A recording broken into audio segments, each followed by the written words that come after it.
Is there any truth to the idea that Christmas is a pagan holiday? Should we be in any way celebrating Christmas? I mean, where did Christmas holiday traditions come from?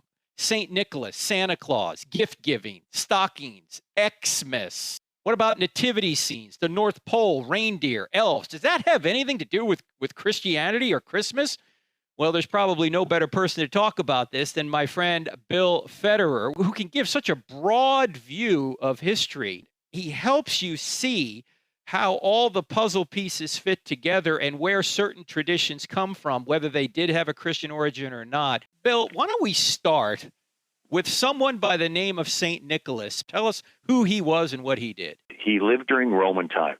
So for the first 3 centuries of Christianity, Christians are thrown to the lions.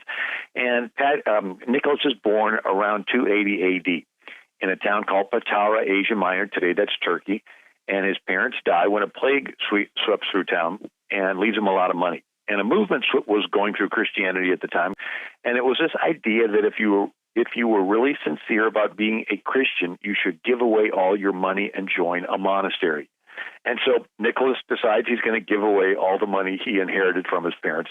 And so he wants to help the poor, but he doesn't want to get the credit for it. So he sneaks into town at nighttime and throws the money in the window of poor people. Supposedly it lands in a shoe or a stocking that's drying by the fireplace.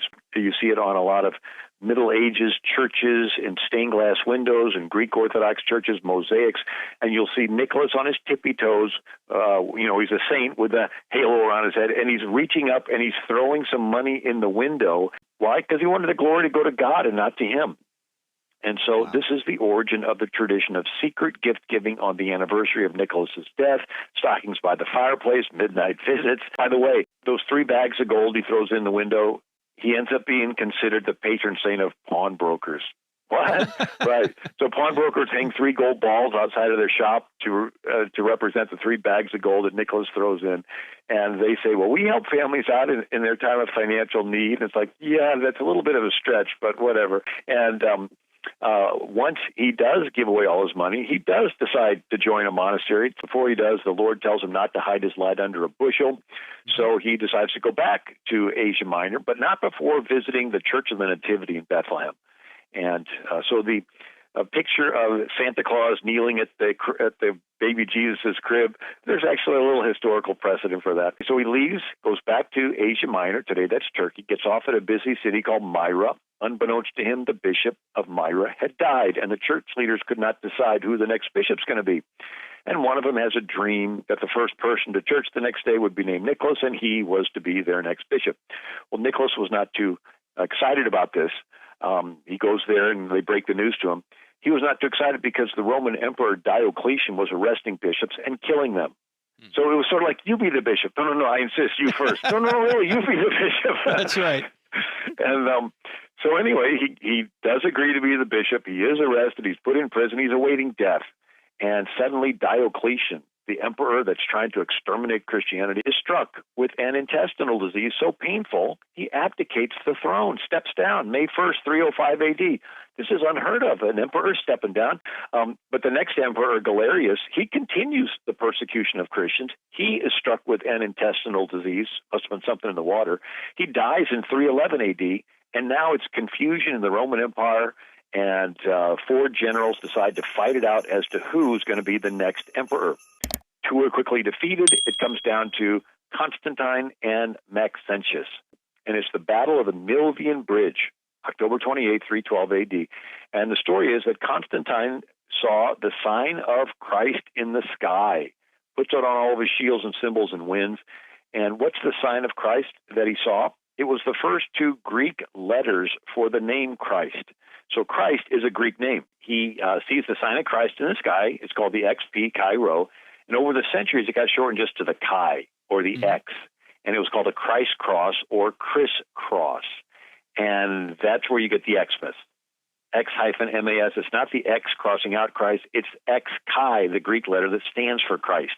And that came down as a written oath. So you'd sign a document and swear before Christ that it's true. You'd sign it the Christ cross, sign it the X. or put your X here, or I swear, cross my heart. What's that? That's the Kai. And then they would kiss the document after they signed it to show sincerity. And that's come down to us as the X's and the O's on the bottom of a Valentine. Right? The X, you're sworn before Christ to keep your pledge, and the O, you're kissing it to show sincerity. Anyway, that's the Cairo. At this time, Nicholas is let out of jail. And now that Constantine made it okay, so this is the first time in history that the government is not persecuting Christians. And then he officially issues the Edict of Milan in 313 AD. And now Nicholas is out of prison. He preaches publicly against paganism. What's that? Nearby is the temple to Diana at Ephesus, temple prostitutes. It was the Las Vegas of the Mediterranean. And the Apostle Paul preached against Diana worship in Acts chapter 19. And so Nicholas preaches against it, and the people tear the temple to Diana down. So he would have been a fire and brimstone preacher today. During this time, they end the Olympics. It was basically just a foot race, a javelin, a discus throw, and some wrestling, but they did it without clothes on. I won't get into it all, but it was pretty pagan. And so they outlawed the Olympics. And then Nicholas preaches against exposure of unwanted infants. What's that? The Roman tradition was the mother would bear the child, lay it at the father's feet. If he picked it up and liked it, thought they could afford it, they'd keep it. If not, she had to put it in a basket and set it outside the house and let it die. And so a lot of the Christians would hear these babies crying and rescue them. This is where you get those stories of, a mother putting the baby in a basket on the doorstep of some old couple and knocking the door and then running away. And the old couple comes out and sees this baby in a basket and raises him. Right? And so this is called exposure of unwanted infants. And so the Christians and Nicholas preached against this. So he would have been a pro-life preacher. It was their version of abortion, the Romans. And so Nicholas would have been a pro-life preacher today. And then there's the Arian heresy. What's that? Hang on one sec, Bill. I just want to bring people up to date. When Bill's referring to Nicholas, he's talking about Saint Nicholas, who was a real person who lived in the early 300s, late 200s, early 300s AD. And he actually had something to do with the Nicene Creed, believe it or not. Pick it up right there, Bill. So a guy named Arius says that Jesus is a little less than God. He's a created being. And Arius writes this catchy song, and the Visigoths, who were a people group that immigrated into Rome, they converted en masse to Arianism. And now it's splitting the church. So Constantine's like, what's up? So he orders all the bishops to come to Nicaea and settle it.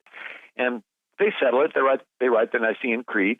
And the story is that Nicholas was so upset at Arius for starting this heresy that Nicholas slapped Arius across the face.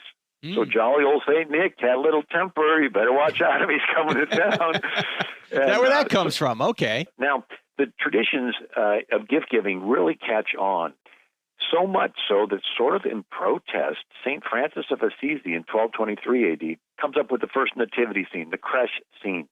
The Jesus, Mary, Joseph, donkeys in the manger, saying, look, we're getting too materialistic. We need to get back to the real reason for the season. Jesus was born in the manger, the Son of God, Emmanuel, God with us. The Word became flesh and dwelt among us. So some of these struggles that you talked about at the beginning of the program, this was faced in the 1200s. And then the Reformation starts 1517. Martin Luther. By this time, there's a saint's day for every day of the year. Churches are filled full of statues. Martin Luther considers this a distraction. So he ends the saints' days in Protestant countries, including the popular St. Nicholas Day. Well, the Germans like the gift-giving, so Martin Luther moves all the gift-giving to December 25th and says all gifts come from the Christ child. And the German pronunciation of Christ child is Christkindl. Chris meaning Christ, Kindle like kindercare, kindergarten means child. So Chris Kindle ends up being pronounced Chris Kringle. So Chris Kringle is really Chris Kindle, which means Christ child. Anyway, this is fascinating stuff. Back to the Nicholas story. It's important to understand, the Catholic saying, St. Peter's at the gates of heaven. Well, the Greeks do a saying, and it's based on the book of Revelation, that Jesus will return at the end of the world to judge the living and the dead, riding a white horse.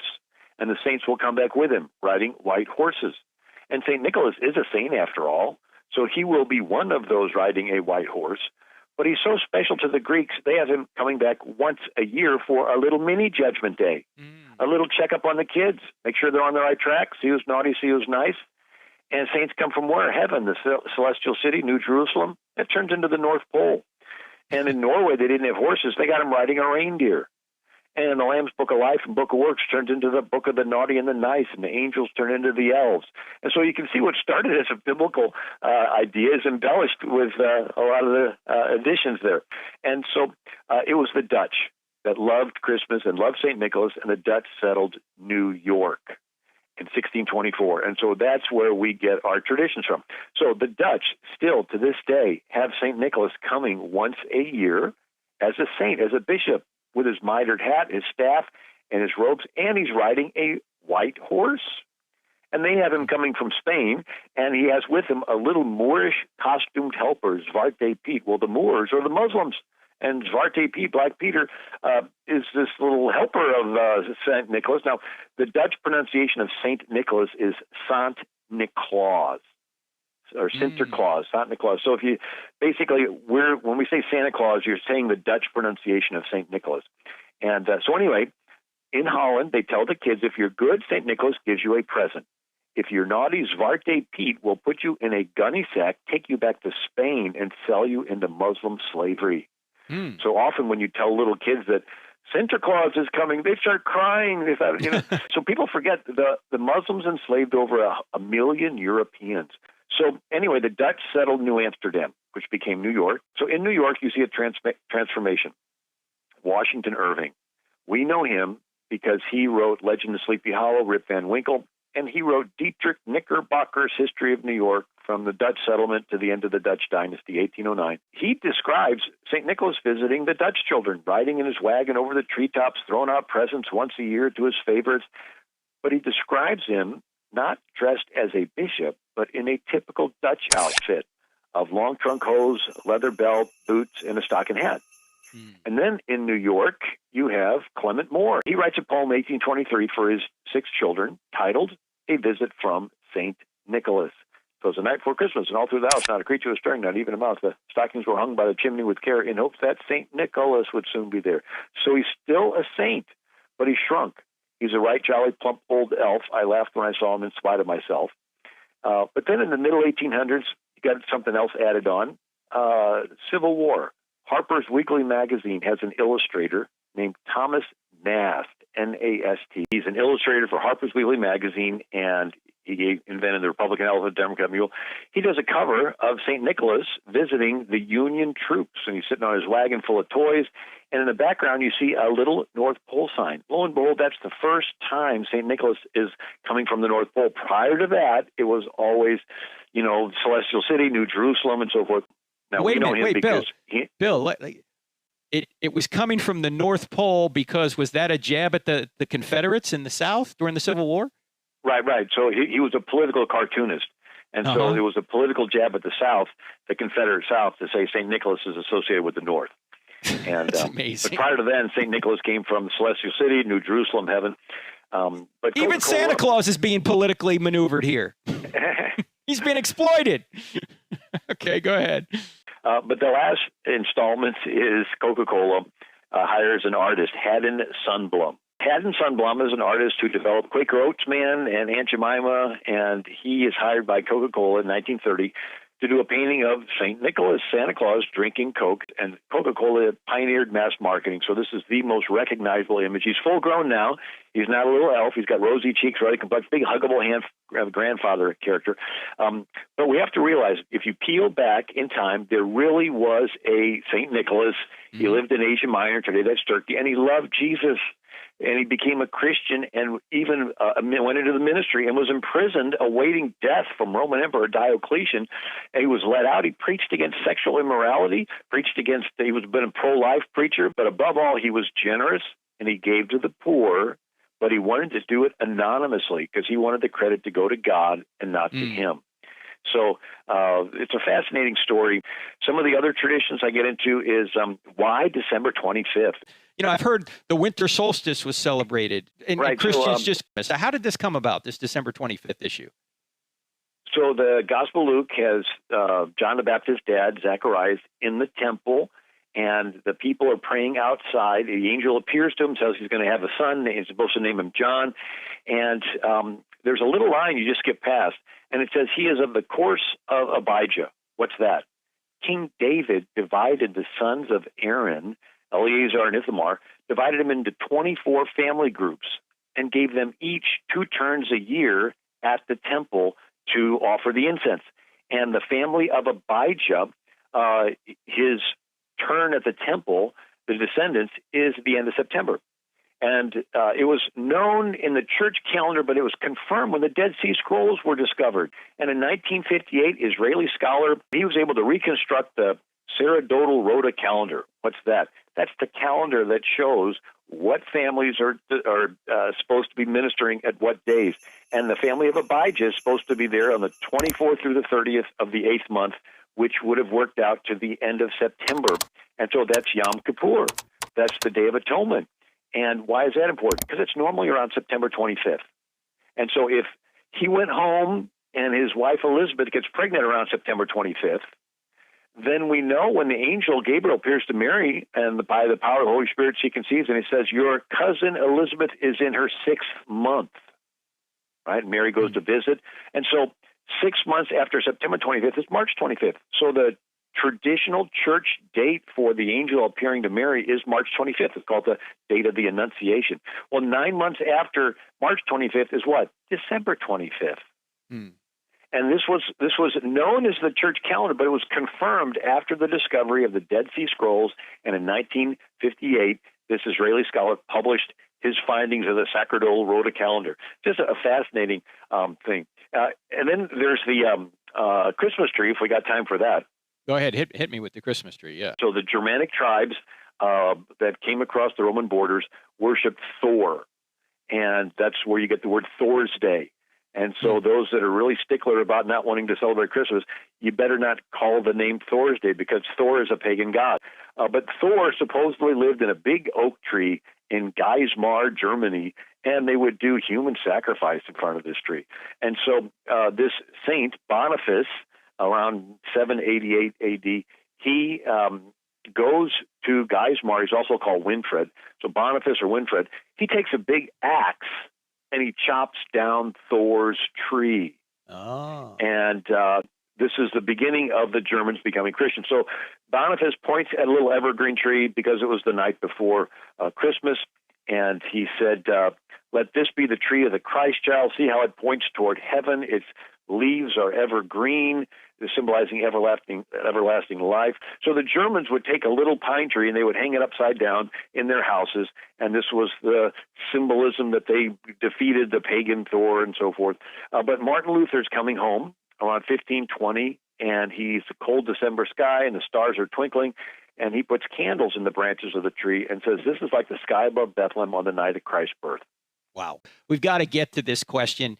You know, a lot of Christians say, oh, we can't worship, or we can't celebrate, I should say, Christmas because it has pagan roots. What do you say to that? We're celebrating the birth of Christ, and Jesus came. I love the book of Mark. It says that the Son of God came not to be served, but to serve and to give his life a ransom for many.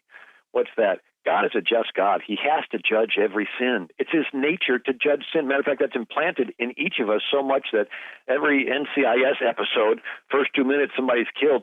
You're held captive the rest of the hour knowing that the person that did it has to be judged. There's something in you that drives, there's something in God that has to judge the sin. So what did he do? He himself provided the lamb to take the judgment for the sin. And right. Jesus, the Word of God, became flesh, and he voluntarily submitted himself to be the Lamb and to take the punishment.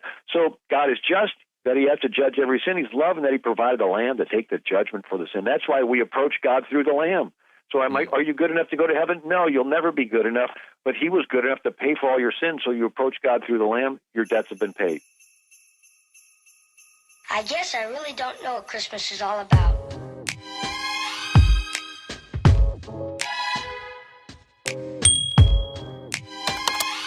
Isn't there anyone who knows what Christmas is all about?